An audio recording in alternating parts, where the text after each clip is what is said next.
Hi, it's Greg here with MaritimeGardening.com, and today I'm going to do a video on how to remove a post pull the post out of the ground when it won't come out. I've done videos before on how to drive posts into the ground using little tricks so you don't have to have expensive machinery. Today I've got a post that I put in the wrong place, and that's a whole nother video explaining that, so I won't get into it here. Suffice it to say, this is driven in about 2.5 to 3, I can't remember how far it is into the ground, but I tried everything. I cannot pull this out of the ground. I don't have the physical strength. It's really in there. So I'm going to show you a trick for doing that, just using a little rope, a little leverage, a little physics. All right, so here's what we got to do. Let me bring the camera in a bit closer. You can see the knots and what I'm doing here. All right, so all you need is about, I got 6 feet of rope here. Pass it around, it's doubled over. Pass it around, pull it through like that. That's called a lark's head. Snug it up real good, and then you put a half hitch above it. Right, get those 2 knots nice and snug and nice and low. Then you need something like this for leverage.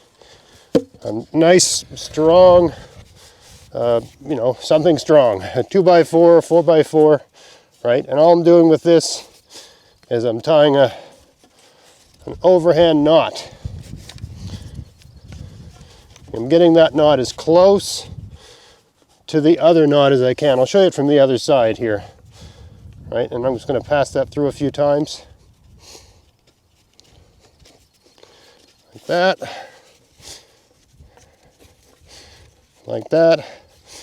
I mean, really, all we have to do is move this an inch, and the whole thing will come, right? That's all we need is, we just got to get it going, okay? Let me show you how that looks from the other side. A lot of shadow here today, so sorry about that. It's not the best shooting light, but anyway, you can see how it's just tied on there with a simple overhand knot, and I just double it up. All right, so now all that's left to do is to grab it and lift. There we go.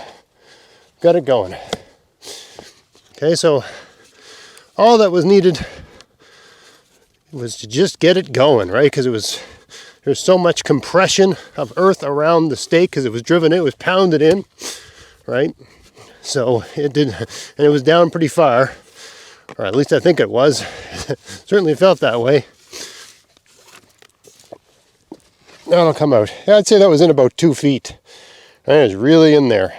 So that's all you got to do when you're in a situation like that. It's all about leverage. Get something you can pry up. Do not use a shovel or a rake handle. You'll probably break it, right? And of course, this thing here was about 4 feet long, right? Of course, the longer it is, the more leverage you have, right? The more you can augment your strength.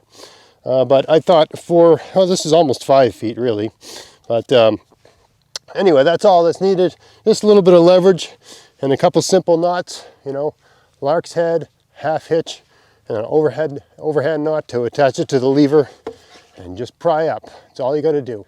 So the next time you're trying to pull something out of the ground and you're giving it all your strength and you're, on the verge of, twanging your sciatic nerve or, bulging a disc or whatever, right? Stop for a minute, right? Get a lever, make it easier on yourself. I hope you found that interesting. If you did, please like, share, subscribe, and until next time, get out there, get at it, have fun in your garden. Thanks for watching. Hey folks, if you live in the USA and want to help support the channel, check out the Hudson Valley Seed Company and use my coupon code MARITIME10 to get a 10% discount on whatever you buy. In addition, all seed orders over $35 will get free shipping. They have a great selection of seeds, so maybe give that a try this year and that'll help support everything I'm doing here. Thanks a lot.